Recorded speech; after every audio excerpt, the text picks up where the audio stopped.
Welcome back, everybody, to the ReidConnect-Ed podcast. This season, we've been talking a lot about the journeys of excellence. And there's something that many of us seek to find along the way of our journey of excellence. And perhaps we hope we'll be there at the end, like a pot of gold at the other side of the rainbow. And that thing is happiness. We all seek happiness in our lives. It's human nature to want to feel happy. And, certainly in the mental health world, we have people come to us hoping to feel better and to feel some sort of happiness, whatever that means to the person. And the questions that we have when we think of happiness is it something we can buy? Is it something we can strive for? Can we grab it? There's been philosophies, theories, anecdotes, clinical experiences, even research that dives into answering these questions about what is happiness and how do we achieve it in our lives. And no matter how you look at it, there's one thing that seems to be consistently true. And wherever you're looking, and that is that on our journey towards excellence, there's really no guarantee that you're going to feel happy along the way or even at the end of the road. Now, happiness really is not a guarantee in life, regardless of one's circumstances, regardless of one's successes, regardless of one's good fortune.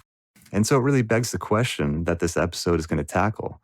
If happiness is not guaranteed in one's journey towards excellence, then what can we prioritize instead of just this idea of happiness?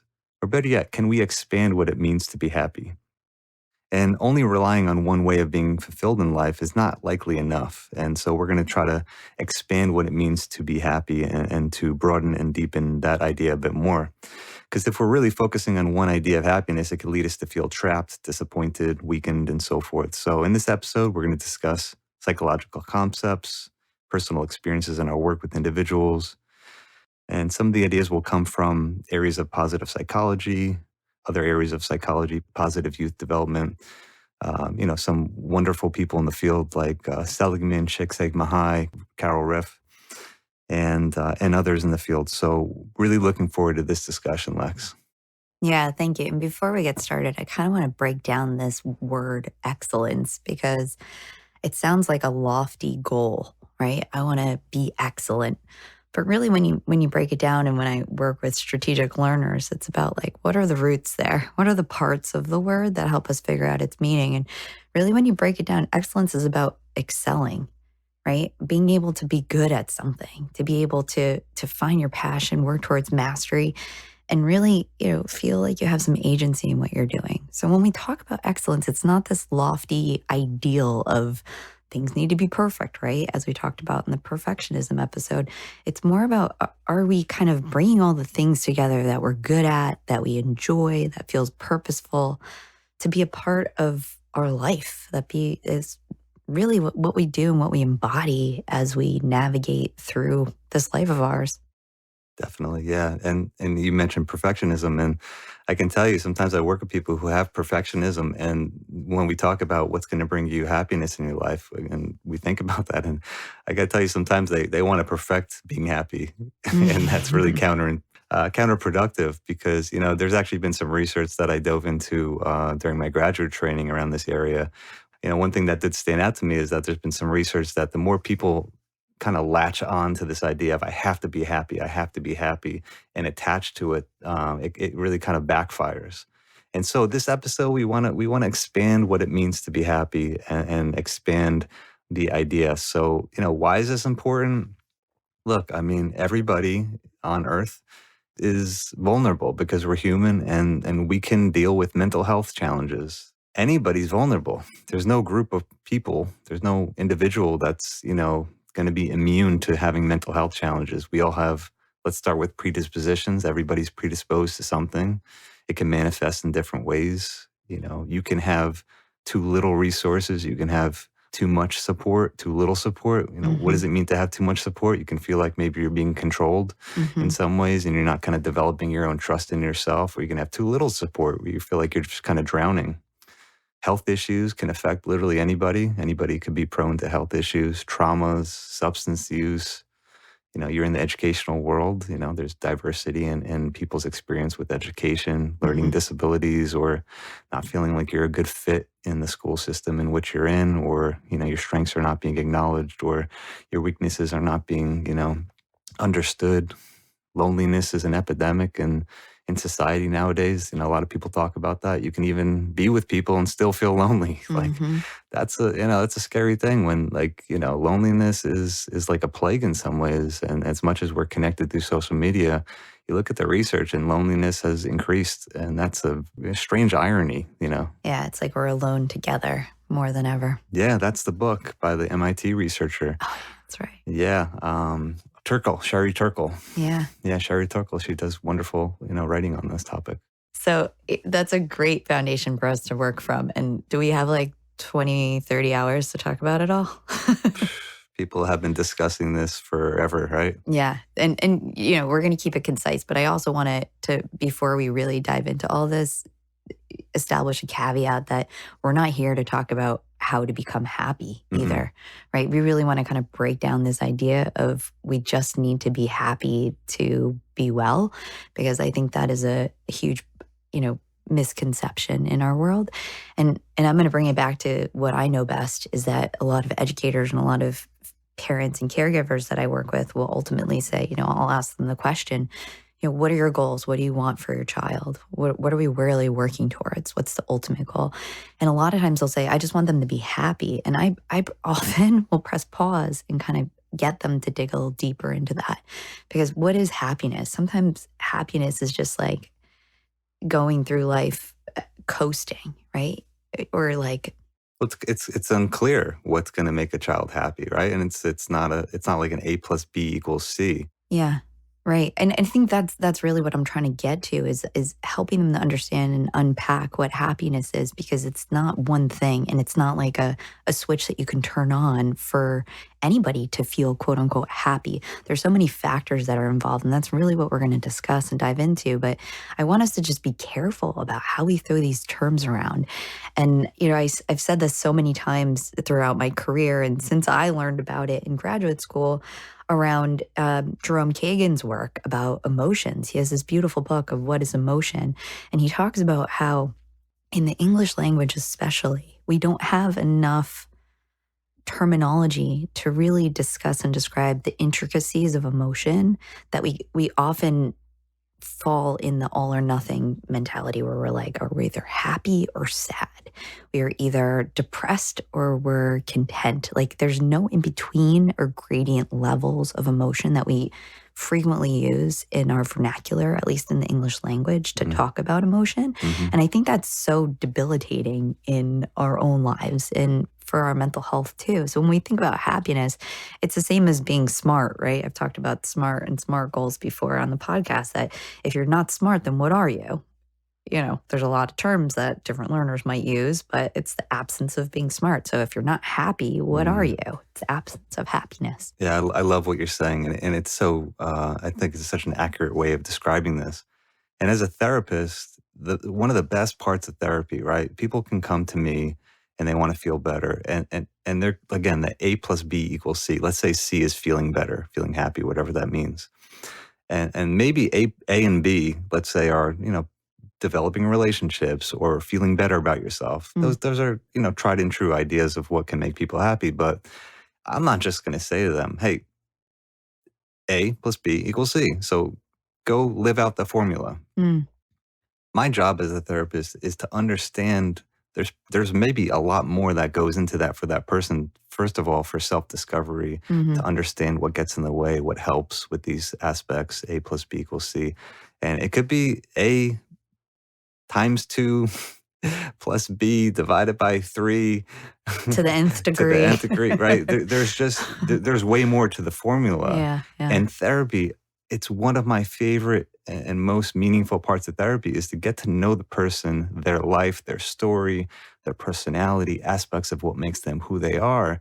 That A plus B equals C is way more intricate and way more sustaining for themselves over the long term, that they can develop this insight, awareness, and growth, that it's not just, go do A plus B equals C, but it's much more meaningful in that way. And that's what this episode is going to be. We're going to talk about a lot more that goes into, understanding yourself and what makes you can feel fulfilled in life. Yeah. And I like to talk about, not even the equals something, because depending on the day, depending on the context, depending on the weather sometimes, Mm-hmm. it Mm-hmm. might determine what that outcome is. And I always say, like, what are we aiming towards? And it might be a goal, but we really need to be specific and more articulate about what our goals are, because it might not be happiness. It might be contentedness. It might be fulfillment. It might be purpose. It might be joy, or it might just be like, I'm okay.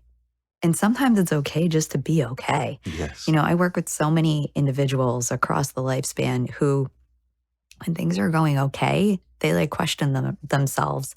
They're like, wait, why isn't this terrible? Why isn't this a tragedy? Why isn't this a fire I need to be put out?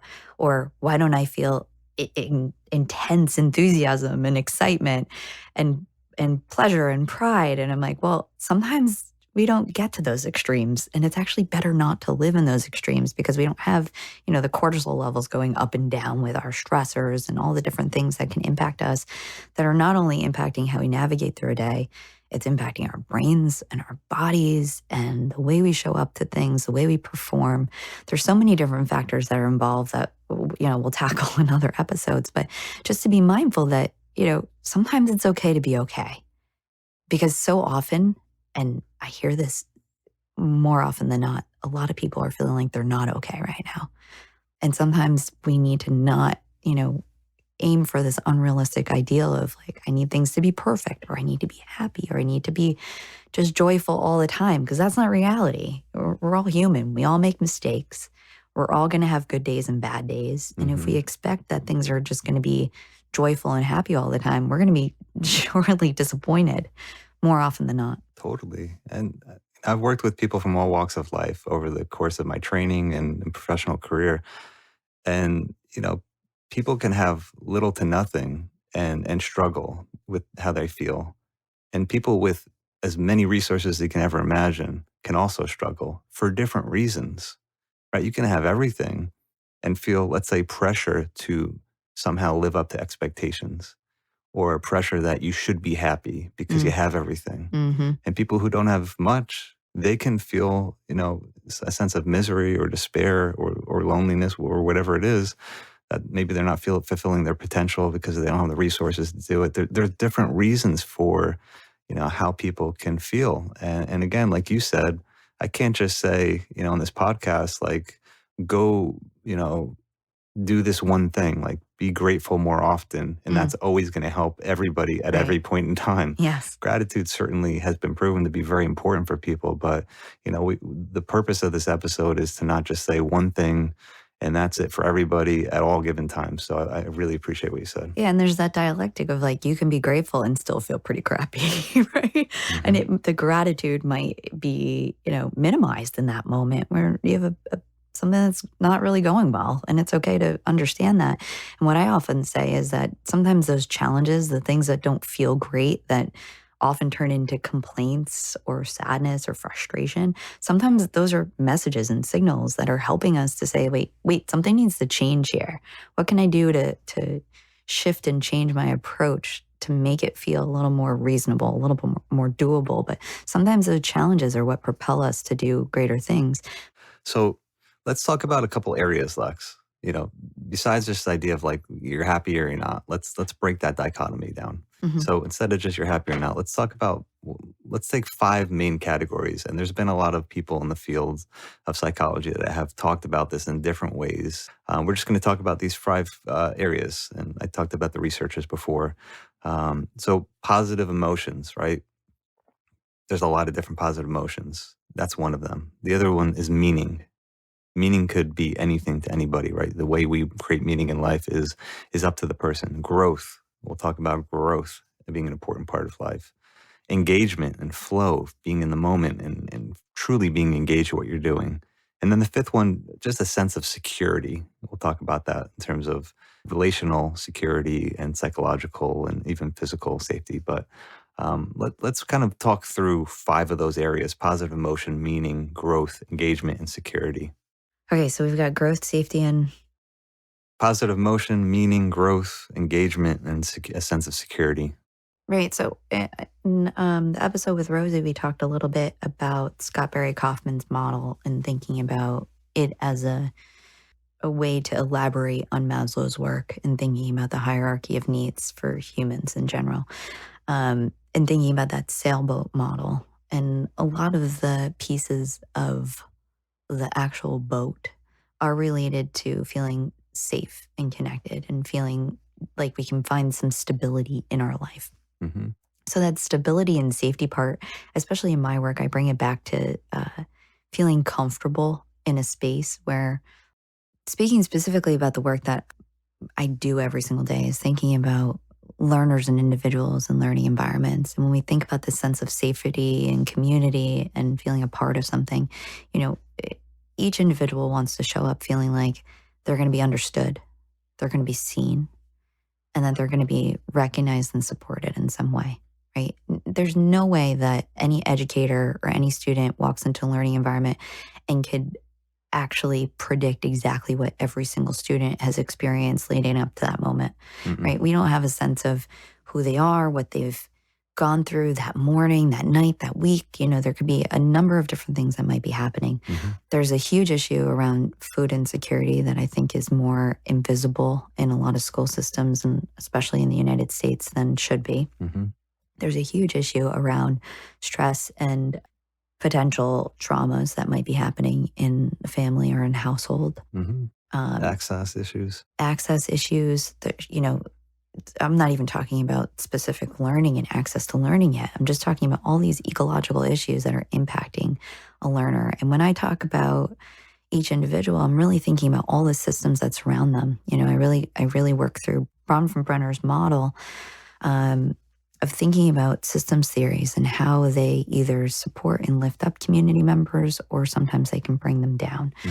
So we got to just always think about all of these different systems that are functioning around an individual, whether we manipulate, intervene, or are mindfully making shifts. There's all this stuff happening around each individual that we often don't have a lot of control over. Mm-hmm. So when we have all these influences that are coming together, we have to think about how that's impacting each person and each learner. We were just watching a movie called Champions. Mm-hmm. And what a beautiful movie. Mm-hmm. Woody Harrelson was part of it. And the premise of the movie was a basketball coach. And the coach was just obsessed with, rising to the upper echelons of the NBA ranks of coaches. And he was like a genius as a coach. Mm-hmm. And he was very respected for what he was capable of. And he was an assistant coach at the time, and he was trying to, show and prove how much he knew to coach his team. And the head coach shut him down. Mm-hmm. And ultimately he got fired for what he did because he was very reactive in the movie. And I don't want to, spoil the movie for everybody, but it's important to point this out. And the head coach said to him, "Look, you're a great coach.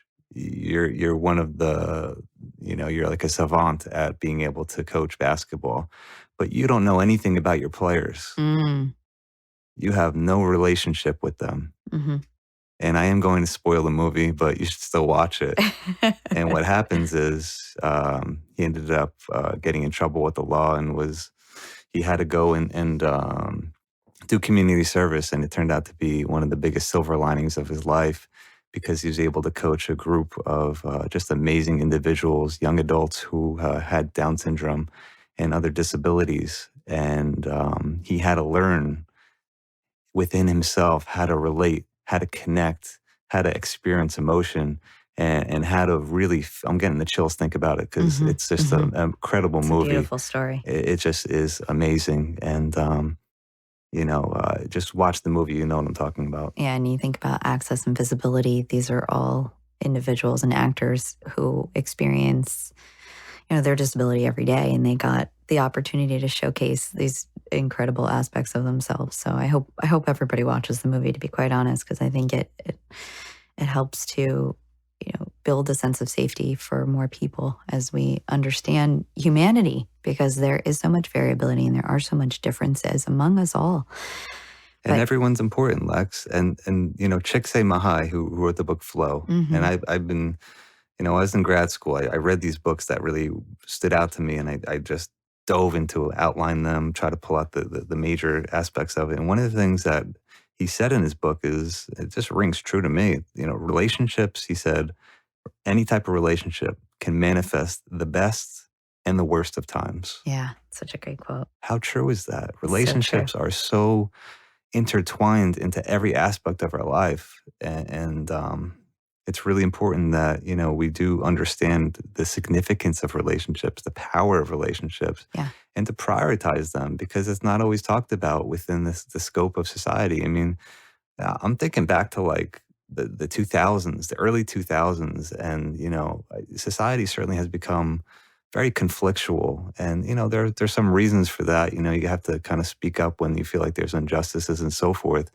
And to feel anger is not a bad thing if it's moving towards a purposeful, meaningful goal that's going to help solve a problem, help to make things better for people. But I'm thinking back to like the early 2000s. Do you remember when reality TV started to really take off around the early 2000s?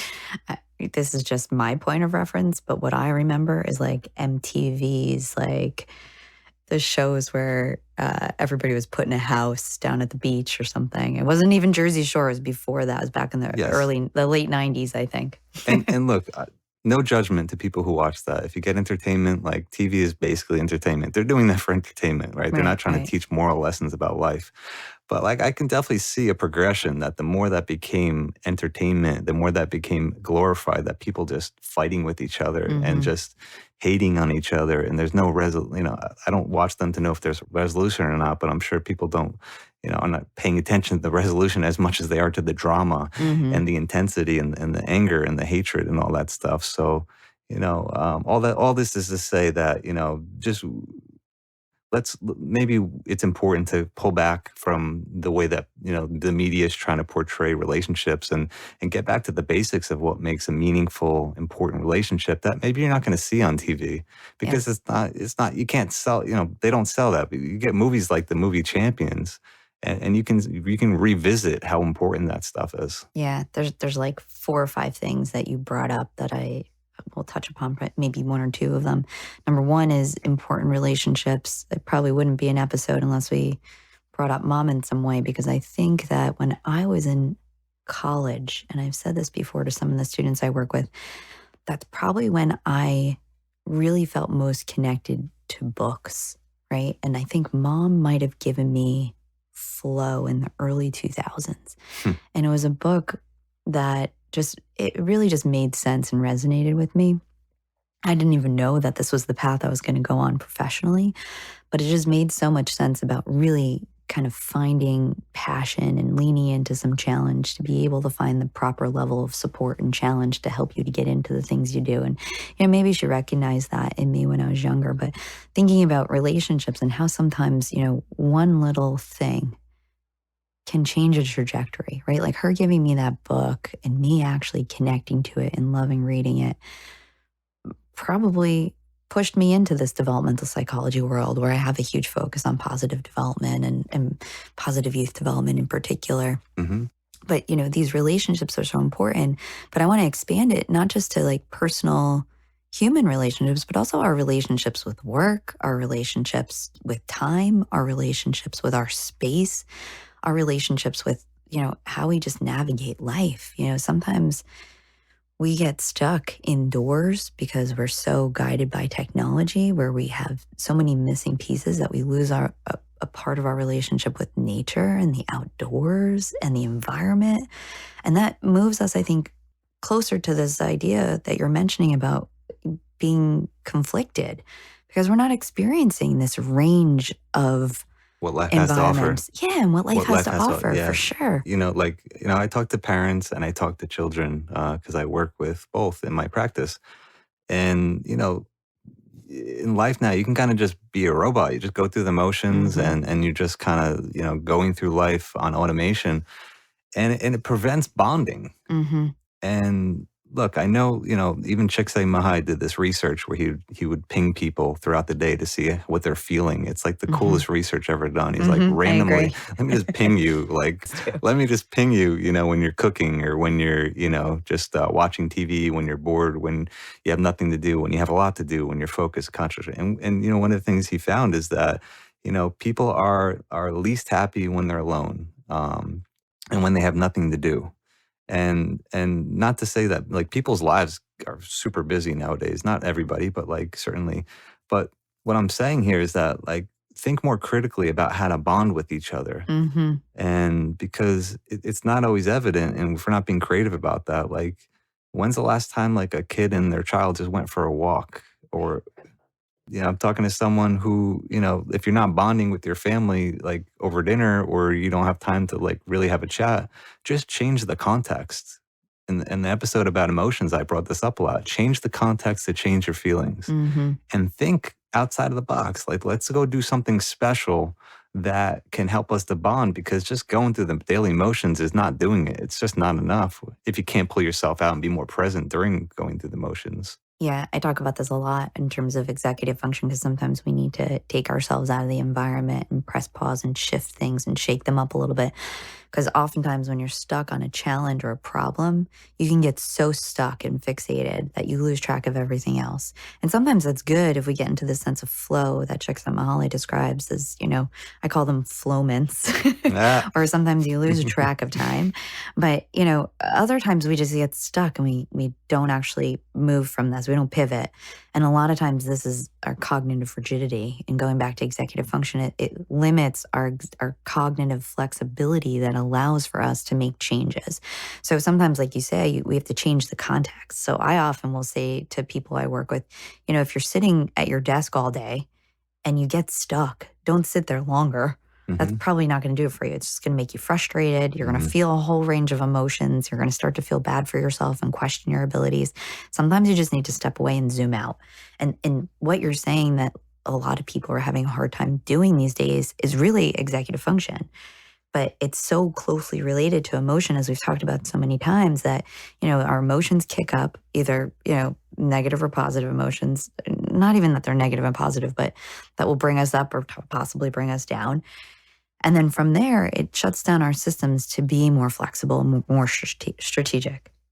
Let's take that example and bring it back to relationships. If you don't Mhm. cultivate your relationships, let's say with your teacher, with your coach, with your family, your siblings, your friends, like you're gonna feel stuck. And I can't tell you how many times I work with people who feel stuck because uh, they feel stuck and be able to open up to somebody Mhm. and to be vulnerable and to say, hey, like this is what's going on, because A, they're afraid of being judged. B, they're Yeah. afraid of burdening someone else, their family or their friends. I don't want to be a burden. I don't want to be a burden.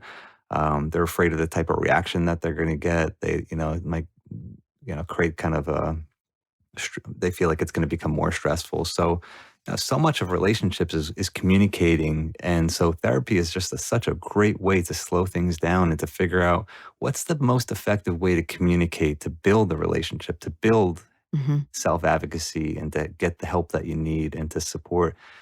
Because if you don't have that, the relationship is like it's a missed opportunity. It's like it's experience, and like different relationships are going to mean different things. That's another thing too. You said that last episode with perfectionism a couple episodes ago that, not everything has to be so dichotomous. Like, this is my best friend, this is not my friend, or this Mhm. is the best relationship, this is the worst relationship. Different relationships will give you different things, Mhm. and vice versa. It's a reciprocal thing. So, it's important to think of it that way and not just be so dichotomous. You may get support, and how many ways can you get help in your life, and how Mhm. many ways can you help other people? And when you get stuck in this perfectionism idea of like what it means to help and be helped and to support and to be supported, it really kind of it limits the expansion of what a relationship could become. I can give examples, but there's millions of them. Yeah, I mean, I think this idea of expansion is so important because we don't need to stay exactly where we are, especially if it doesn't seem to be working for us. Um, there's a lot of work in mental health around, not just staying in your own thoughts, because sometimes we can get lost in our own thoughts, especially if we have executive function challenges or an emotional reactivity that doesn't allow for us to access those skills, those cognitive skills, Mhm. to allow for us to be flexible. But, sometimes we need this idea of behavioral activation to be able to get out of our heads and into our bodies. And Mhm. sometimes that's as simple as writing things down. Mm. And I think that we as a society, and I'm guilty of this sometimes too, is Mhm. what are our actual goals? What are our expectations for ourselves, for our relationships, for what we're looking for in our lives? Sometimes we kind of tap into or attach to other people's expectations for ourselves or Mm-hmm. for the relationships that we lose track and we lose sight of ourselves. And that's where I think resentment grows and frustration. And you didn't even tap into the idea of partnerships, right? Romantic Of course. partnerships, because that's a whole nother episode that we'll talk about Yeah, at a you got to different be a point in time. team. But you have to talk about it. And I think people have such a fear of being vulnerable and asking for help. I've seen that. And I would say that, we have a mental health epidemic. We might even say we have an executive function and attention epidemic. Mm-hmm. But also, we have a advocacy epidemic where people are afraid to ask for help. Or sometimes they're doing too much asking for help where they're not relying or building confidence in themselves. Some of your best relationships can come in those contexts where you are Totally. opening up and people are getting to know you. I hear this a lot from people I work with. It's like, oh, they could never understand me. Mm. You know, sometimes when you're struggling, you feel like nobody's going to understand. Nobody, and turns out, people can. They can try, and the communication can happen, and through that understanding can come a very meaningful relationship. This happens a lot with adolescents, right? I was just talking to someone who's like, when you're younger as a child, you're not really conscious too much of like thinking on a higher level, but as you get into high school and stuff, your relationships deepen. Yeah. And it turns out, I'm pretty sure there's research on this, that people, as they become adults and they grow older, their most formative memories and their keenest memories actually are in high school. Yeah. And I think that's probably the Adolescence. reason, because it's the first time you become more conscious and aware. Yeah. And it's about the neurodevelopment too, right? That's when a lot of the frontal lobe systems are starting to come online and develop a little bit more formally. And that solidifies some of that information for you. But, there's that idea of nostalgia that's really important. But I think what comes from that is this sense of self and trust that you can experience joy, right? Because it's been there before. And it's a really nice thing to go back to. Mm-hmm. And we've talked a lot about connection, but in everything we're talking about here, I'm hearing those other, categories that you discuss with security, with connection, with safety, because we really want to make sure that, we have a little bit of intimacy, which I think we're losing in relationships, that, a lot of things are very superficial. It's like the whole social media world. You only see the surface level of what most people's lives are. It's what they want to show you Mm-hmm. instead of what's really happening. Mm-hmm. So let's get to this idea of positive emotions, right? So we Mhm. talked about changing the context. We talked about, doing what you actually enjoy. And I think that, I think sometimes we can lose touch with what we actually care about. Csikszentmihalyi did this, again, that interesting research to find out when people are happy and enjoying and they're engaged in what they're doing.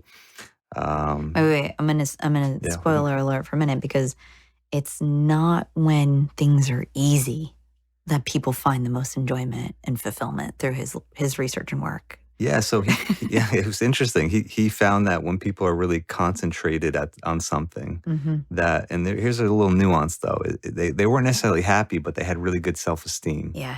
And to concentrate on what you're doing and to feel like you're getting feedback and you understand what you're doing, or and so forth.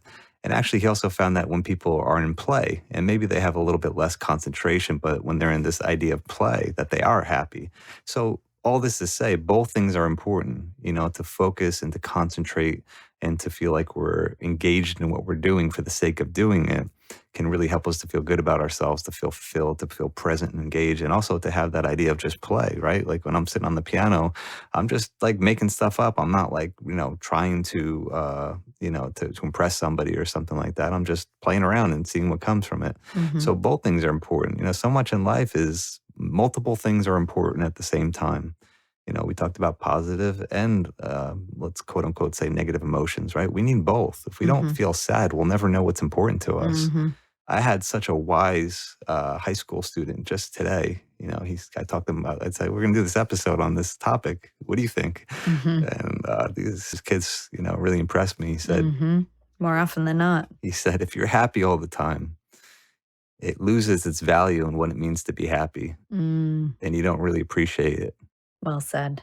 Beautiful, right? I mean, just it's very insightful, and it's true. And if you're not sad, you don't know what is important to you, because you know, what's that just song?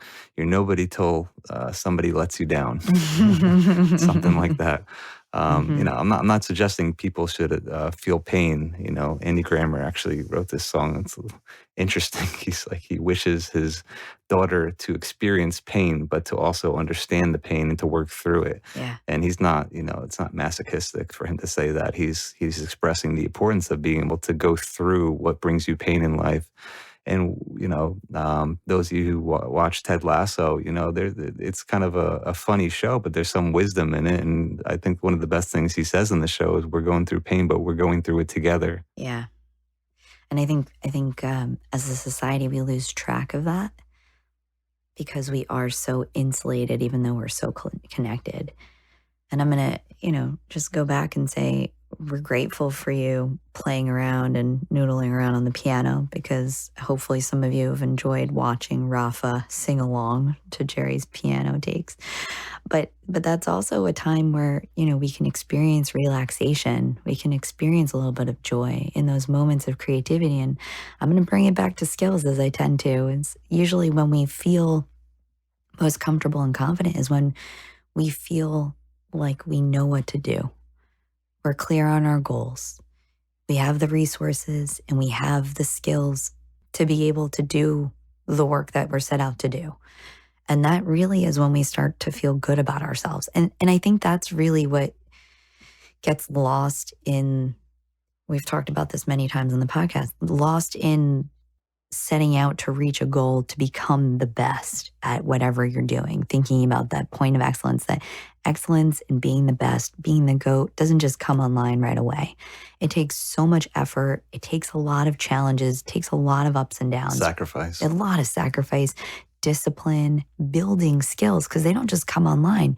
Even executive function skills, we're not just born with them, right? They grow through our experiences and interactions with the environment, with others, with ourselves, internally, what our narrative systems are to help us to be able to grow these skills. All of it comes together. It's all connected. It's not just one thing, and it's not just gonna happen because we want it to. We really need to think about the process, and in order to take on challenges, we also need to rest. In the class that I taught this year, I really emphasized and, brought up Mary Imordino and her colleagues' work on the fact that, rest isn't laziness. Rest is really supportive of us doing hard work, taking on challenges, building skills, replenishing our bodies and our minds to be able to tackle the things that we're aiming for, to find whatever we are aiming to excel at. Yeah, I hear this from perfectionistic individuals I work with, is that they almost feel guilty when they're resting. And this is an important point I jotted down that I wanted to make, is that when you're going through life reactively, you're really limiting the amount of emotions that you can feel, positive emotions, typically just relief. These high school students are just like, one of them at one point said, I've been trying to get into college since I came out of the womb. Yeah. There's so much pressure to be able to get into the best college, the right, quote unquote, right college. And so when you're living reactively and you're not living more intentionally about how you want your life to be, you're only really feeling a lot of times relief. You're not being able to expand and to feel joy, to feel curiosity, playfulness, awe, inspiration, courage, gratitude, fun, all that stuff that could be part of your life. But and that's why I think when kids, these high school students I work with, or college, or whoever it is, when you're relaxing, there's like a guilt attached to it, because you don't feel like you did what you did on purpose. You're just treading water, trying to survive it. And when you feel like it's more intentional, this is where your work comes into, and my work is like, make your life more intentional, and by doing so, at the end of the day, or at the end of the week, or at the end of whatever project, you can rest easy, because you feel like, okay, maybe it wasn't perfect, but, I really try to do this the way I felt was the right way to do it. And I tried my best, and I utilized my resources, and I can feel content. Like I gave it my best shot based on, the way I went about it. Doesn't mean everything has to be completely ordered and too structured, where it's like, kind of suffocating. But for sure, being more intentional, I think, is important, even with your friendships, right? Like, hey, in your relationships with people, let's go do something we haven't done before, instead of just like playing video games every day. Like, let's Go for or a going bike out to have ride. a drink or going for dinner, like mix it up. Anything. Like Yeah. when I hear, high school students tell me that they like went on a rope swing into a pond, I'm like, I don't hear that much anymore. And maybe, maybe I have a biased sample or something, but I love to hear stuff like that, old school fun. Yeah, I think it depends on where you live and which part of the country or world that you're in. But, across the board, I've been hearing it from people, kind of globally. I have a smaller sample size also, but from those who I talk to, you know, life is very structured. And I keep reminding families and students alike that the reason why there's so much homework and so many after school programs and so many things that you can do after school is because one, parents and caregivers are working more than ever to make ends meet, Yes. right? Yeah. Bless them for being able to work as hard as they are and to sustain things. Hmm. But also, a lot of those programs were developed to keep kids out of trouble, right? And if they're not in programs, I'm noticing that they're on technology, kind of just mindlessly doing random things, which, I think we really need to all take a good look at how time is being spent, as adults, as children, as adolescents, as young adults, because we tend to fill up space and time with stuff that, going back to your idea of intentionality, is that we're not really being intentional about how we're using this incredible blessed life that we have, right? We're here on this planet with incredible resources. Some would argue more than ever at any point in history and time. Not for everybody, but yes, collective. I mean, it exists, is what I'm saying. Not Right. that everybody has access That's to a it, great way to but that put it it. exists, Mhm, right? It's mhm. here and it's available at some capacity in some way, right? You know, I know a lot of people who have better technology than I do. Mhm. And it's very interesting to think about this interplay of how we're choosing, how we're prioritizing to use our time. And I always say we can't manage time, even though that is, people have a tendency to talk about executive function in terms of time management. We can't manage it, can't Mhm. make more of it, Mhm. we can't manipulate it, we can't redistribute it, Mhm. though sometimes I think I can. But we can prioritize it and we can prioritize how we use it. And it's a constant struggle, right? I'm not saying that there is no perfect equation to be able to do that, but we need to be more mindful and intentional about how we're using it, and also recognizing the emotionality behind it and being compassionate for ourselves and others as we're prioritizing how we're spending time. Some people have limitations that, a caregiver or an adult can't always be with a child. Mhm. So, they have access to technology, which is a really great way sometimes to regulate a kid.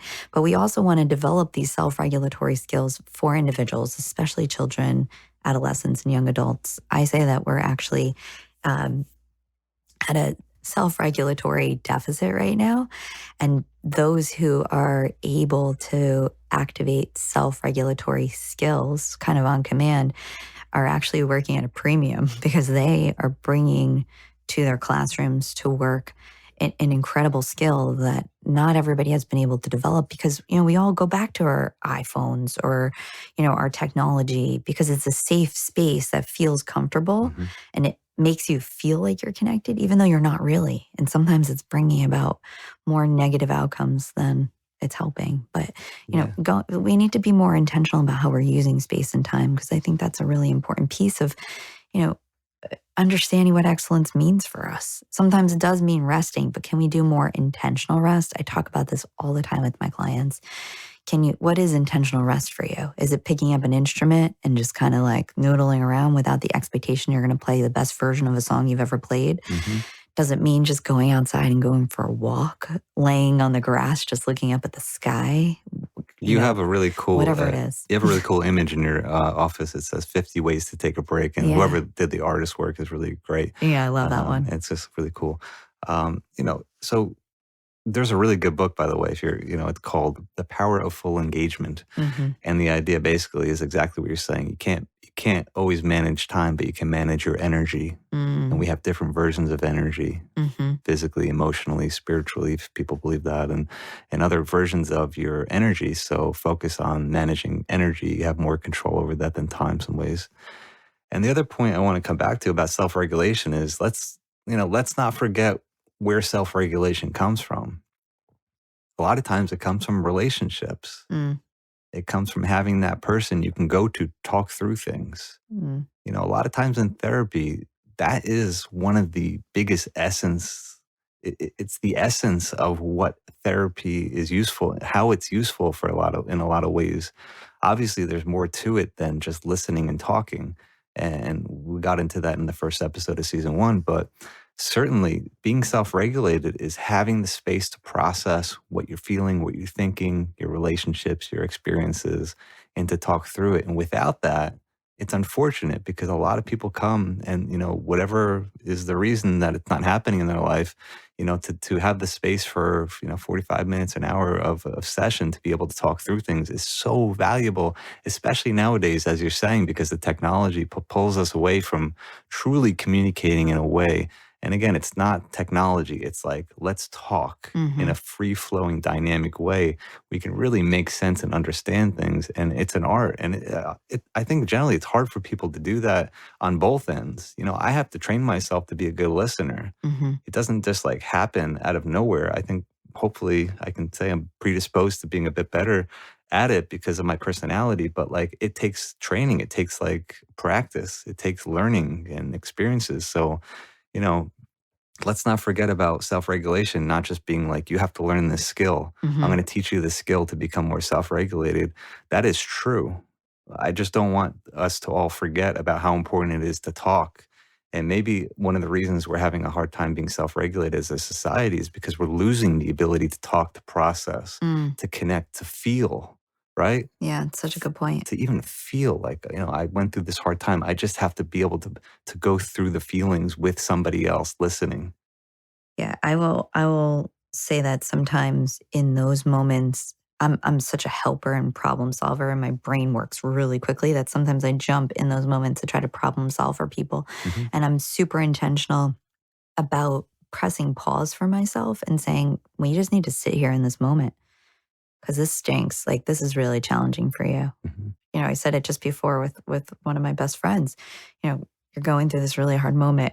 I'm thinking about all the possibilities, but maybe that's not what you need right now. Maybe we just need to sit in the suck. Like this sucks right now. And we need to just like live it for a moment And to make sense of it. and make sense of it. And that's okay. Yes. But And it's also true to be resilient, right? Like yeah, both things are true. totally. I think we kind of get in parents and teachers and the society, we can get pulled into this dichotomy. Like, are we overly emotional Hmm. or are we overly telling people to pull themselves up by their bootstraps? Hmm. I think It could be both. both can be true, right? I agree. DBT says two things could be true at the same time, the dialectic there. I think both are equally important. And it's hard though. It's hard to find that balance and that nuance. But, that's things that are easy in life, things that are hard in life, that's sometimes how the best things come from. So let's try to work on that, Absolutely. collectively. Well, I think the other piece too, you mentioned that you train yourself to be a good listener. And I think that is definitely a big piece of it. But the other piece too is being in a place to be a good listener. There's this idea of co regulation that I think a lot of us forget about.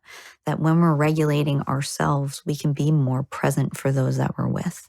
And, I hear this all the time from the people I work with, not just young people, people across the lifespan who say sometimes just talking with you and being in your presence is helpful for me. Mm, I think in a lot of people who are caregivers, educators, therapists, coaches, mhm. being able to take care of ourselves in a way to show up and be present for another. And I think that's the big piece that sometimes is missing. And I think the busyness and the overstructured piece and not prioritizing and intentionalizing our time, sometimes the awareness piece of what helps and what doesn't gets lost. Mhm. And I think that we need to be very intentional for ourselves as people in the worlds of others, just pretty much anybody in the world. Yeah.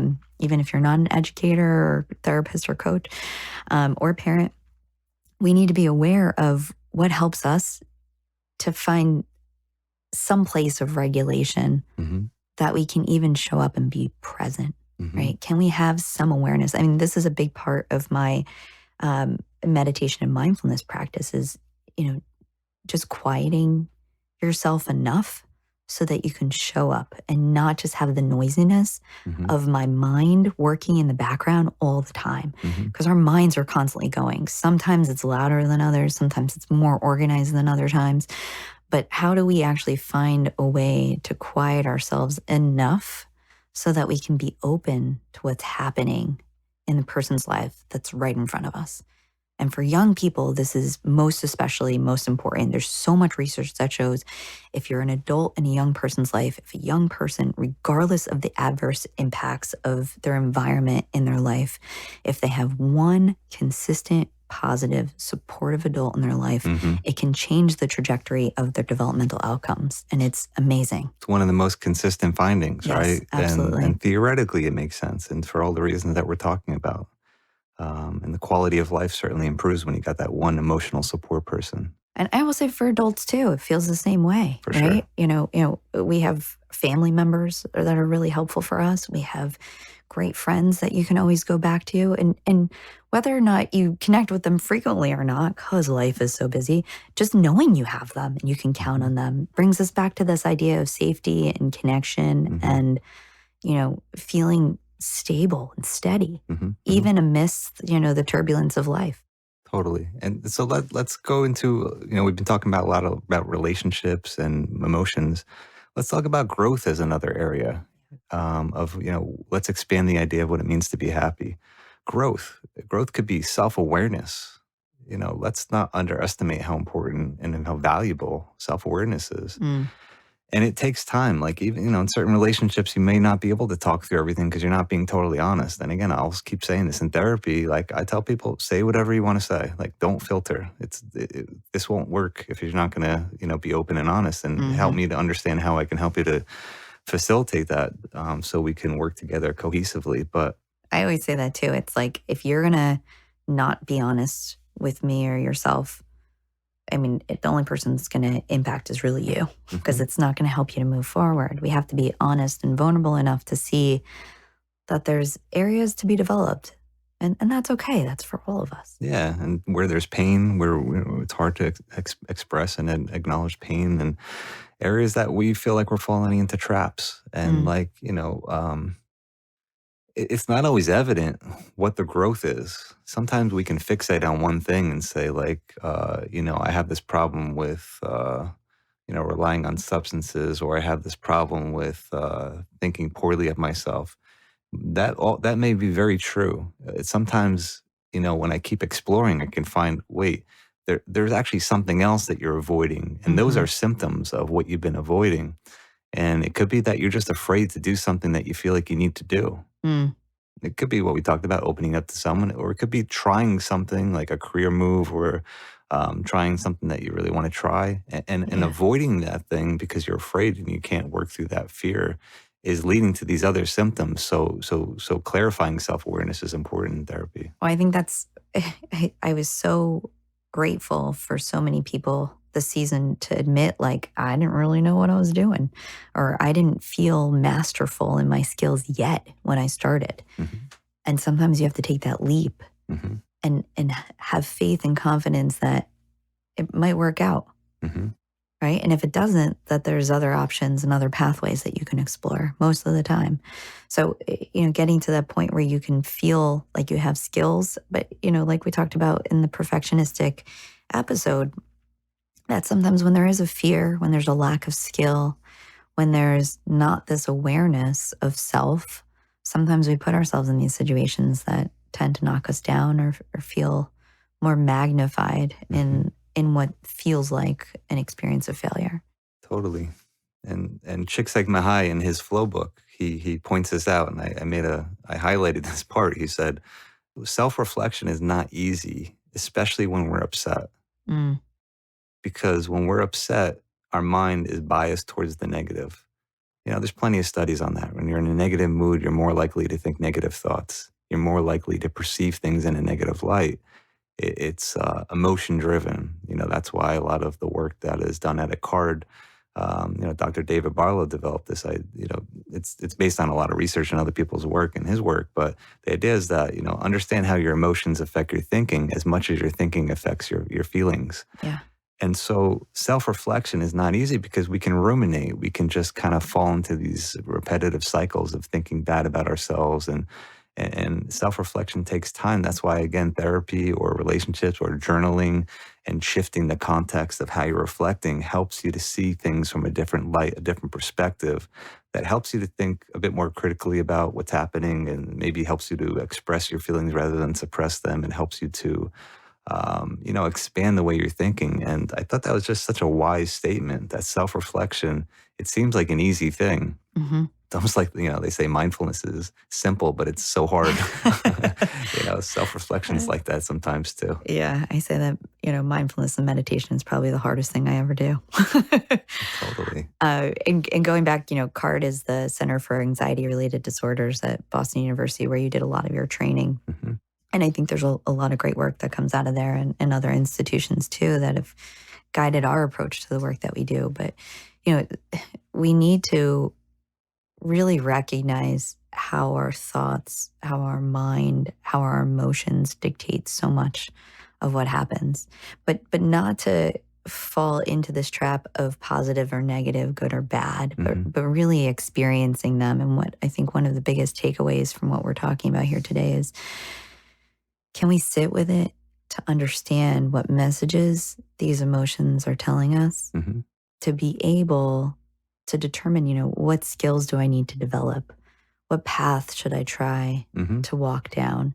What resources or supports can I reach out to? And, you mentioned therapy as a good opportunity to do this work. But, as we're closing this episode, I also want to offer for our listeners to do the things we talked about, right? Can you write down a list of what your expectations are for yourself? Can you write down, like, what do you really want from life? And how are your values, the things you care most about, driving those expectations? Hmm. And then also think about, what are some of the skills that you feel really strong in that are going to be maybe your anchors to keep you steady when you're trying and challenging yourself to do new things? Hmm. But also recognizing and being aware of the things that maybe don't always work out so well or feel a little bit weaker, or that they're still developing as skill sets. Because, no one of us has a complete set of skills, even as adults, even as trained adults in the world, as you and I are.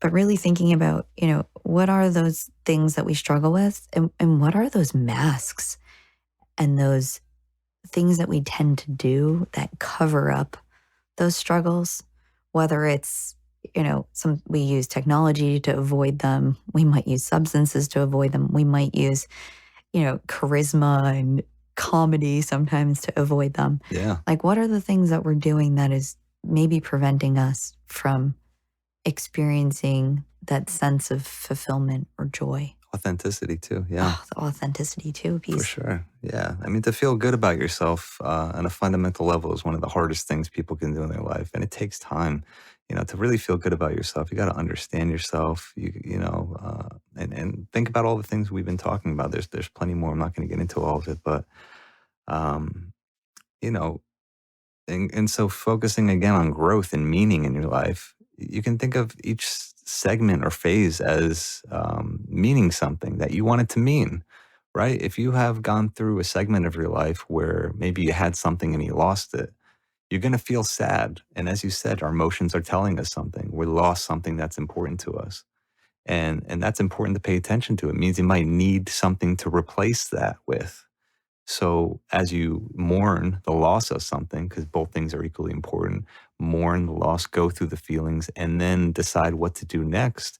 It could be that you figure out what this time of your life is about, and you can figure out, hey, maybe this is the time of life I'm going to experience music, and I have the resources mentally and with perhaps a bit more time because I lost something that fulfilled my time.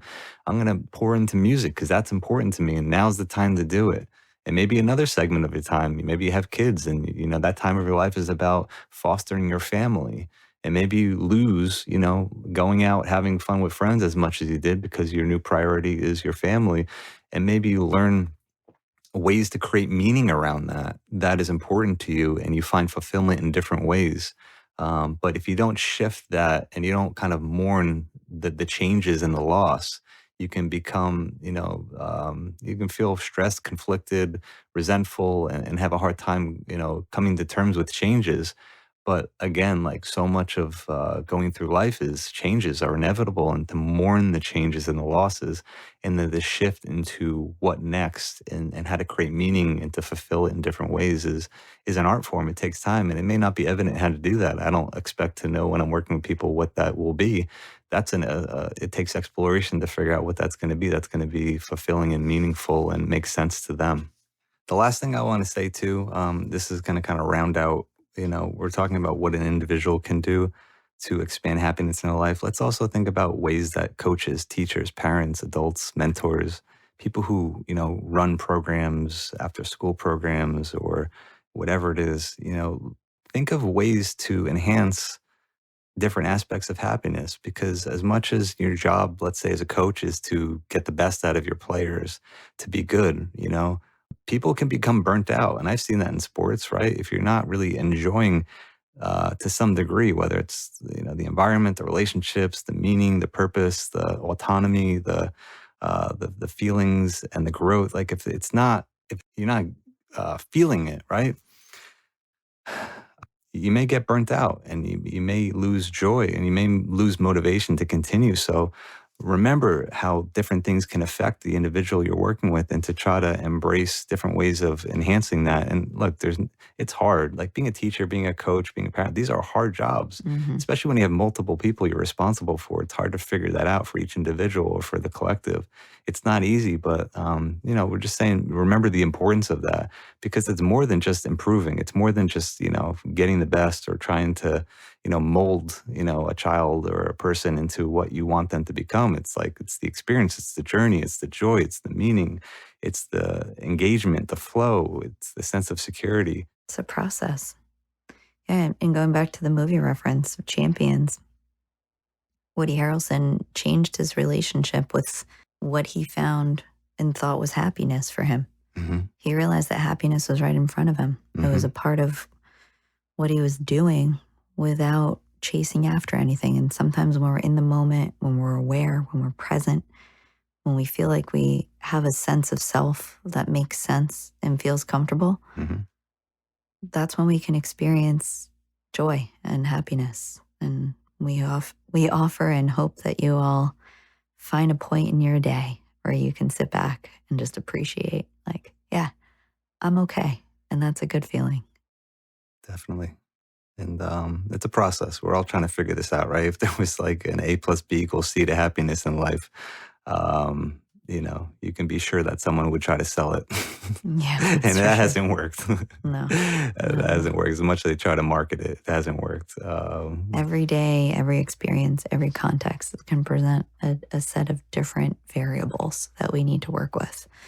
And being aware and being open to being flexible is, I think, where it's all about.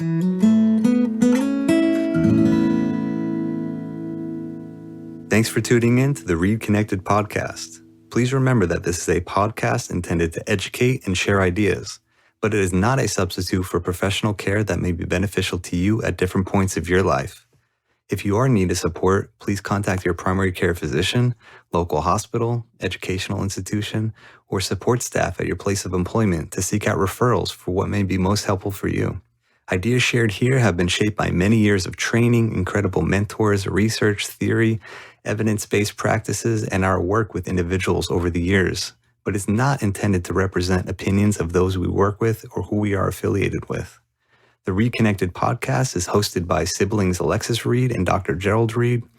Original music is written and recorded by Gerald Reid. Editing and recording was done by Cybersound Studios. If you want to follow along on this journey with us, the ReidConnect-Ed podcast will be releasing new episodes every 2 weeks each season. So please subscribe for updates and notifications. Feel free to also follow us on Instagram at ReidConnect-Ed podcast. That's ReidConnect-Ed podcast, and Twitter at ReidConnect-Ed. We are grateful for you joining us and look forward to future episodes. In the meanwhile, be curious, be open, and be well.